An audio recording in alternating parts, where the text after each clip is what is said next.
السلام علیکم ورحمۃ اللہ وبرکاتہ۔ اعوذ باللہ من الشیطان الرجیم، بسم اللہ الرحمن الرحیم۔ وَإِذَا جَاءَهُمْ أَمْرٌ مِّنَ الْأَمْنِ أَوِ الْخَوْفِ أَذَاعُوا بِهِ وَلَوْ رَدُّوهُ إِلَى الرَّسُولِ وَإِلَى أُولِي الْأَمْرِ مِنْهُمْ لَعَلِمَهُ الَّذِينَ يَسْتَنبِطُونَهُ مِنْهُمْ وَلَوْلَا فَضْلُ اللَّهِ عَلَيْكُمْ وَرَحْمَتُهُ لَاتَّبَعْتُمُ الشَّيْطَانَ إِلَّا قَلِيلًا۔ رب اشرح لي صدري ويسر لي أمري واحلل عقدة من لساني يفقهوا قولي، سبحانك لا علم لنا إلا ما علمتنا إنك أنت العليم الحكيم۔ معزز سامعین کرام، یہ درس قرآن کا سلسلہ ہے، اور یہ جو سلسلہ ہے اس میں ہم آپ کے سامنے مسلسل قرآن کریم کی آیات کو ترتیب کے ساتھ آپ کی خدمت میں پیش کرتے ہیں، اور ان آیات کی تفسیر اور اس کا ترجمہ، اس کا مفہوم حدیث مبارک اور سلف صالحین کے فہم کی روشنی میں پیش کرتے ہیں۔ سامعین کرام، کچھ دنوں کے لیے مناسب وجہوں سے یہ سلسلہ آپ کے سامنے سے رکا تھا، اور انشاءاللہ آج سے مستقل اور لگاتار یہ سلسلہ ہم آپ کی خدمت میں پیش کرنے والے ہیں۔ سامعین کرام، اسی سلسلے میں اور اسی سلسلے کی کڑی میں آج ہم نے آپ کے سامنے سورۃ النساء سورہ نمبر 4 آیت نمبر 83 تلاوت کی ہے۔ سامعین کرام، اس آیت کریمہ میں جیسا کہ ہم نے اس سورۃ کریمہ کے آغاز میں کہا تھا کہ اس سورت میں اللہ تبارک و تعالی ایسے اصول اور قانون بیان فرمائے ہیں جو انسانی اسلامی سماج و معاشرے کے لیے، اور ان اصولوں پر جب آدمی عمل کرے گا تو سماج و معاشرہ پرامن بن جائے گا، وہاں پر کوئی فتنہ نہیں ہوگا، کوئی فساد نہیں ہوگا۔ اسی سلسلے میں اس آیت کریمہ میں بھی اللہ تبارک و تعالیٰ نے ایک اصول بیان فرمایا ہے کہ مسلم سماج و معاشرے میں انسانوں کو کیسا ہونا چاہیے۔ تو اللہ تبارک و تعالیٰ نے یہاں پر بیان فرمایا کہ وَإِذَا جَاءَهُمْ أَمْرٌ مِّنَ الْأَمْنِ أَوِ الْخَوْفِ أَذَاعُوا بِهِ، جب ان لوگوں کے پاس کوئی خبر آتی ہے، چاہے امن و سکون کی خبر ہو، چاہے خوف و دہشت اور خطرناکی کی خبر ہو، تو وہ لوگ کیا کرتے ہیں؟ اس خبر کو لوگوں میں پھیلانا شروع کر دیتے ہیں۔ اللہ تبارک و تعالیٰ نے آگے فرمایا وَلَوْ رَدُّوهُ إِلَى الرَّسُولِ وَإِلَى أُولِي الْأَمْرِ مِنْهُمْ لَعَلِمَهُ الَّذِينَ يَسْتَنبِطُونَهُ مِنْهُمْ، اگر کسی کے پاس کوئی خبر پہنچتی ہے اور اس خبر کو وہ رسول کے پاس پہنچا دے یا ذمہ داروں میں سے کسی کے پاس پہنچا دے، تو وہ لوگ ان باتوں کو سن کر کے ایسے نتیجے پر پہنچ سکتے ہیں جو صحیح ہو، یعنی ان لوگوں کے علم میں یہ بات آ جائے گی جو ان باتوں کو سن کر کے صحیح نتیجے پر پہنچ جائے۔ اور اس کے بعد آگے اللہ تبارک و تعالیٰ نے فرمایا وَلَوْلَا فَضْلُ اللَّهِ عَلَيْكُمْ وَرَحْمَتُهُ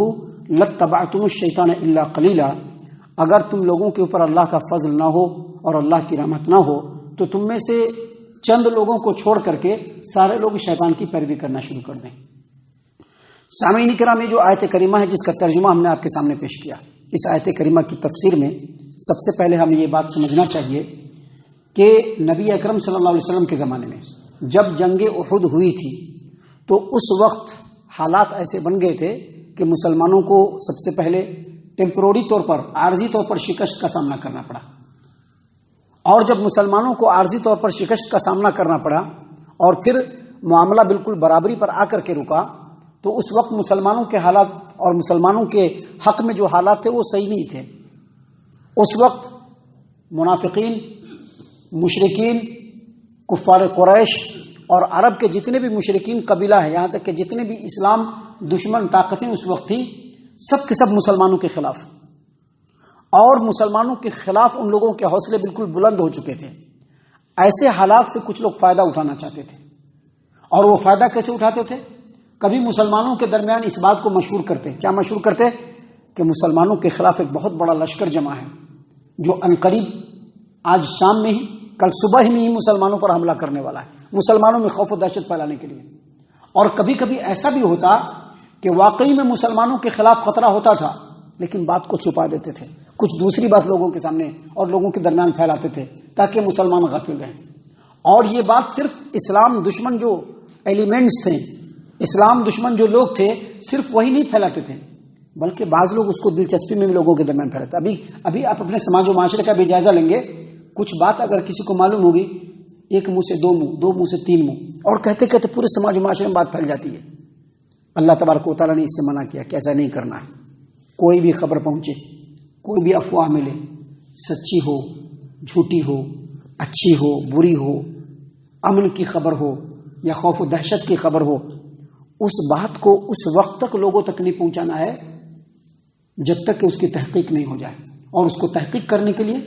جو اس وقت کے ذمہ داران ہوتے ہیں وہاں تک پہلے بات پہنچائی جائے، لوگوں میں بات نہیں پہنچایا جائے۔ ابھی ہمارے سماج و معاشرے میں بھی ایسا ہی کچھ ہوتا ہے، کوئی بھی بات آئے گی،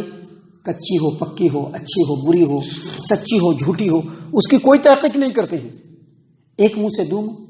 اور اس طرح سے پورے سماج و معاشرے میں بات پھیلا دیا جاتا ہے۔ اللہ تبارک و تعالیٰ نے کہا کہ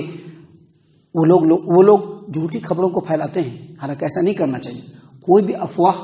آدمی تک پہنچے، وَلَوْ رَدُّوهُ إِلَى الرَّسُولِ وَإِلَى أُولِي الْأَمْرِ مِنْهُمْ لَعَلِمَهُ الَّذِينَ يَسْتَنبِطُونَهُ مِنْهُمْ، اگر اس خبر کو رسول کے پاس پہنچا دیا جائے یا ذمہ داران کے پاس پہنچا دیا جائے تو ان کے ذریعے سے یہ خبر ایسے لوگوں تک پہنچے گی جو علم والے ہوتے ہیں، جو اس معاملے سے صحیح نتیجہ اخذ کر سکتے ہیں اور بتا سکتے ہیں کہ بات ایسی نہیں ہے، ایسی ہے، اس بات کے پیچھے نہیں پڑا جائے، اگر یہ بات ہے تو اس سے اس طرح سے نمٹا جائے، وہ صحیح نتیجہ اخذ کر سکتے ہیں۔ جو آیات ابھی چل رہے ہیں اس لحاظ سے اس آیت کریمہ کی یہی تفسیر ہے، لیکن دراصل یہ حکم عام ہے، کبھی بھی کسی بھی سماج و معاشرے میں کوئی بھی خبر پہنچے فوراً لوگوں میں نہیں پھیلانا چاہیے، پہلے اس کو ذمہ داروں تک پہنچانا چاہیے، علم والوں تک پہنچانا چاہیے۔ رسول اللہ صلی اللہ علیہ وسلم کے زمانے میں رسول اللہ صلی اللہ علیہ وسلم کے پاس پہنچانے کا حکم دیا گیا۔ اب رسول اللہ صلی اللہ علیہ وسلم نہیں ہے تو جو سماج و معاشرے کے ذمہ داران ہیں ان تک بات کو پہنچایا جائے تاکہ وہ علم والوں سے مشورہ کر کے ان باتوں کے صحیح نتیجے پر پہنچ سکے۔ نبی صلی اللہ علیہ وسلم کے زمانے میں اسی طرح کی بات ایک بار ہوئی۔ بات کیا ہوئی؟ صحیح مسلم کی روایت ہے، عمر بن خطاب رضی اللہ عنہ اس حدیث کے اندر جو باتیں بتلا رہے ہیں وہ عمر بن خطاب رضی اللہ عنہ بتلا رہے ہیں۔ ہوا کیا تھا کہ عمر بن خطاب رضی اللہ عنہ ایک بار مسجد نبوی کے صحن میں آئے تو کچھ لوگ بیٹھے ہوئے تھے اور بیٹھ کر کے وہ لوگ بات کر رہے ہیں۔ کیا بات کر رہے ہیں؟ نبی صلی اللہ علیہ وسلم نے اپنی بیویوں کو طلاق دے دیا ہے، یہ خبر لوگوں کے درمیان پھیل رہی ہے۔ عمر بن خطاب رضی اللہ عنہ نے کان سے سنا، سننے کے بعد وہ اس بات کے پیچھے پڑے نہیں یا جا کر کے دوسروں کو بتانا شروع نہیں کیا، بلکہ وہ سیدھے نبی صلی اللہ علیہ وسلم کے پاس گئے اور جا کر کے پوچھا کہ کیا آپ نے اپنی بیوی کو طلاق دیا ہے کیا؟ نبی صلی اللہ علیہ وسلم کا نہیں، ایسی بات تو نہیں ہے۔ تو عمر بن خطاب رضی اللہ عنہ اسی وقت مسجد نبوی کے دروازے پر کھڑے ہو کر کے یہ اعلان کیا کہ سن لو، نبی صلی اللہ علیہ وسلم نے اپنی بیوی کو طلاق نہیں دیا ہے۔ تو اللہ تبارک و تعالیٰ نے یہ آیت کریمہ نازل فرمائی۔ آیت کریمہ کیا نازل فرمائی؟ کہ لوگوں کے پاس کسی بھی طرح کی خبر پہنچتی ہے وہ لوگوں میں پھیلانا شروع کر دیتے ہیں، لیکن ان کو ایسا نہیں کرنا چاہیے۔ رسول اللہ صلی اللہ علیہ وسلم تک بات کو پہنچانی چاہیے، جیسا کہ عمر بن خطاب رضی اللہ عنہ نے کیا، یا اس وقت کے جو ذمہ داران ہیں وہاں تک اس بات کو پہنچانی چاہیے۔ جو صحیح بات ہے وہ بات تحقیق کے ساتھ سامنے آ جائے، اس لیے ذمہ داروں تک اس بات کو پہنچا دینا چاہیے۔ اگر ہمارے پاس کوئی خبر پہنچتی ہے، کوئی بات پہنچتی ہے اور ہم اس کی تحقیق نہیں کرتے ہیں، ابھی ان کے پاس پہنچا تو انہوں نے ان کو بتایا، انہوں نے ان کو بتایا، انہوں نے ان کو بتایا، تو اس کے بارے میں نبی صلی اللہ علیہ وسلم نے بڑی تنبیہ فرمائی ہے۔ نبی صلی اللہ علیہ وسلم کی حدیث ہے، صحیح مسلم مقدمے کی روایت ہے، آپ صلی اللہ علیہ وسلم نے فرمایا کفا بالمرء کذبا ان يحدث بكل ما سمع، ایک انسان کے جھوٹا ہونے کے لیے بس اتنا ہی کافی ہے کہ جو بات اس تک پہنچے وہ دوسرے تک پہنچانا شروع کر دے، وہ آدمی جھوٹا ہے۔ لہذا کوئی بھی بات پہنچے پورے تحقیق کرنی چاہیے اور تحقیق کر کے اس بات کو آگے بڑھانا چاہیے۔ اگر ایسا نہیں کریں گے تو ہم لوگ شیطان کی پیروی کرنے والے ہوں گے۔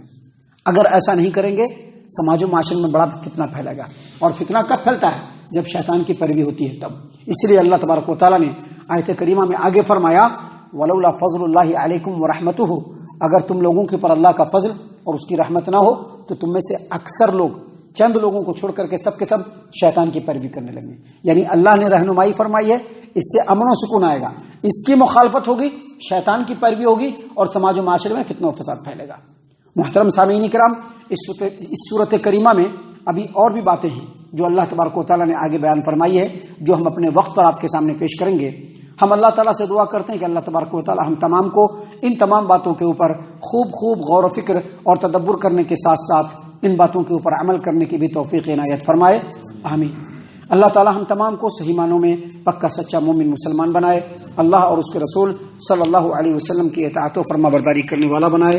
صحابہ کرام رضی اللہ عنہم کے طریقے پر چلنے والا بنائے، جنت الفردوس میں جگہ عطا فرمائے۔ اے اللہ ہم تمام کو جہنم سے پناہ دے، اے رب العالمین ہم تمام کو جہنم سے پناہ دے، اے مالک الملک ہم تمام کو جہنم سے پناہ دے، آمین یا رب العالمین۔ وما علینا الا البلاغ المبین۔